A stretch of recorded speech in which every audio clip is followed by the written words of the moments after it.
బాపట్ల జిల్లా కారంచేడు గ్రామానికి చెందిన దళిత ఉద్యమకారుడు కోటి జేమ్స్ ఇటీవల మృతి చెందడంతో ప్రకాశం జిల్లా దర్శి ఎంఆర్ఓ కార్యాలయ ఆవరణంలో మంగళవారం ఆయన చిత్రపటానికి పూలమాల వేసి పలువురు నాయకులు నివాళులర్పించారు. బహుజన్ రచయితల వేదిక మాజీ అధ్యక్షుడు అట్లూరి రామారావు అధ్యక్షతన జరిగిన సంతాప సభలో రాష్ట్ర సీనియర్ దళిత నాయకుడు జనం పార్టీ అధినేత తెనాలి రవిబాబుతో పాటుగా పలువురు నాయకులు పాల్గొన్నారు. ఈ సందర్భంగా అట్లూరి రామారావు మాట్లాడారు. కారంచేడు ఘటన అనంతరం దళితుల హక్కుల కోసం పోరాడిన ప్రముఖ ఉద్యమకారుల్లో కోటి జేమ్స్ ఒకరని అన్నారు. కారంచేడు ఘటనలో బాధితులకు నాయకత్వం వహించి దళిత ఉద్యమకారుడు కత్తి పద్మారావు స్ఫూర్తితో ఉద్యమాలు కొనసాగించారని పేర్కొన్నారు. ఆయన మరణం దళిత ఉద్యమానికి తీరని లోటని అన్నారు. తెనాలి రవిబాబు మాట్లాడుతూ కారంచేడు ఘటన దేశవ్యాప్తంగా దళితులపై జరుగుతున్న దాడులపై చర్చకు దారితీసిందని, దళితుల హక్కుల పరిరక్షణ కోసం జరిగిన ఉద్యమాల్లో కోటి జేమ్స్ కీలక పాత్ర పోషించారని తెలిపారు. దళితులపై జరిగే అత్యాచారాన్ని అరికట్టేందుకు తీసుకొచ్చిన ఎస్సీ/ఎస్టీ చట్టంపై అవగాహన కల్పించడంతో ఆయన చేసిన కృషిని గుర్తు చేశారు. ఈ కార్యక్రమంలో ఎంఈఎఫ్ స్టేట్ కమిటీ స్టీరింగ్ సభ్యులు తాళూరి ఆల్ఫ్రెడ్, బీఎస్పీ దర్శి నియోజకవర్గ నాయకుడు ఎల్లమంద, దళిత నాయకుడు గుంటూరు సమాధానం, ఎస్టీ రిటైర్డ్ ఉద్యోగుల సంఘ నాయకుడు కె ప్రభాకర్రావు తదితరులు పాల్గొని కోటి జేమ్స్ కు నివాళులర్పించారు.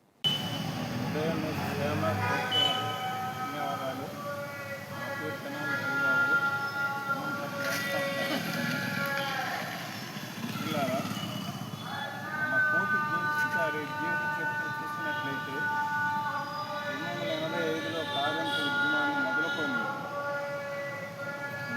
నిన్నటి వరకు కూడా ఆయన ఉద్యమ ప్రస్థానం లిఖించదగింది.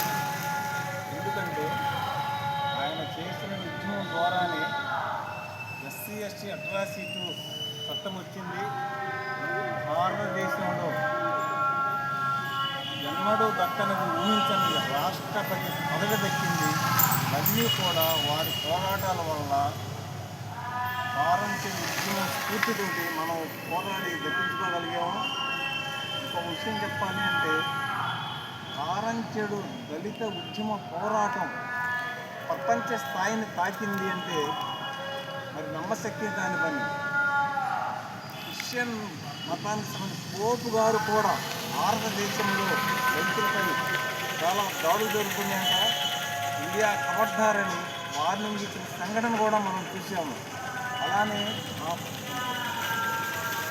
అదేవిధంగా మరి వీటన్నిటికీ కూడా మూలమైనటువంటి ఒక వ్యక్తి ఉన్నాడు, కత్తి పద్మారావు గారు.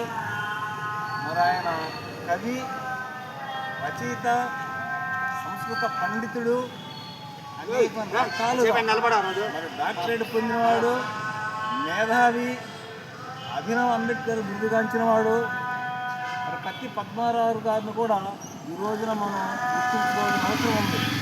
జేమ్స్ గారు కానివ్వండి, ఇంకా తెలుగు ఆంధ్ర రాష్ట్రాల్లో ఈనాడు ఉద్యమాలు నడుపుతున్నారు అంటే దానికి ప్రేరణ కత్తి పద్మారావు గారి అనే విషయాన్ని మనం మర్చిపోకూడదు.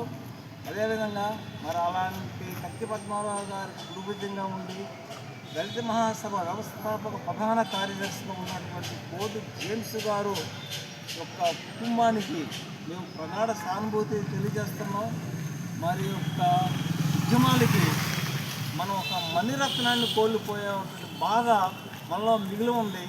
మరి ఆయన ఆశయాలను నెరవేర్చాలంటే మనం ఖచ్చితంగా సమసమాజ నిర్మాణం కోసం అంబేద్కర్ ఆశయాలతో దళిత బహుజన పోరాటం సాగించాల్సిన అవసరం ఉంది. ఆ దిశగా మనందరం పయనించాలని, కోటి జేమ్స్ గారిని మనం ఆదర్శంగా తీసుకోవాలని మీ అందరికీ మనం చేస్తూ ఉన్నాం.